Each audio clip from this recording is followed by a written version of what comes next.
দ্বিতীয় সেমিফাইনালের মেগা ম্যাচে মুখোমুখি হচ্ছে দুই চির প্রতিদ্বন্দ্বী ইংল্যান্ড এবং ডিফেন্ডিং চ্যাম্পিয়ন আর্জেন্টিনা।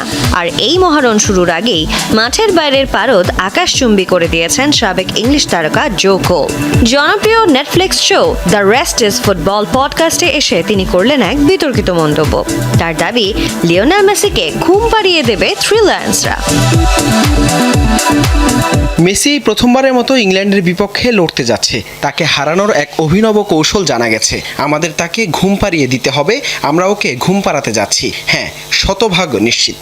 নরওয়েকে হারিয়ে সেমিফাইনালে আসা টমাস টুখেলের ইংল্যান্ড এখন উঠছে আত্মবিশ্বাসে। তবে প্রতিপক্ষ যখন বর্তমান বিশ্ব চ্যাম্পিয়ন আর্জেন্টিনা, তখন লড়াইটা সহজ হওয়ার কোনো সুযোগ নেই।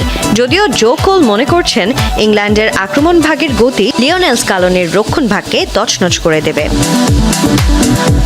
অন্যদিকে লিওনেল মেসি জানিয়েছেন ইংলিশদের বিপক্ষে ক্যারিয়ারের প্রথম ম্যাচটি খেলতে মুখিয়ে আছেন তিনি। চলতি বিশ্বকাপে সুইজারল্যান্ড ছাড়া প্রতি ম্যাচেই গোল পেয়েছেন মেসি, তবে শেষ ম্যাচে অ্যাসিস্ট করে দলকে জেতাতে বড় ভূমিকা রেখেছিলেন এলামটন। সেমিফাইনালের মহারণের জন্য পুরোপুরি প্রস্তুত এই আলবিসেলেস্তা অধিনায়ক।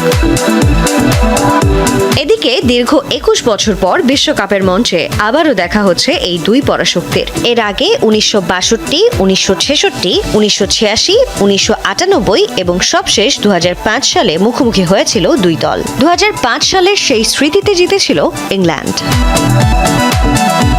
সঞ্জনা আইভি, যমুনা স্পোর্টস।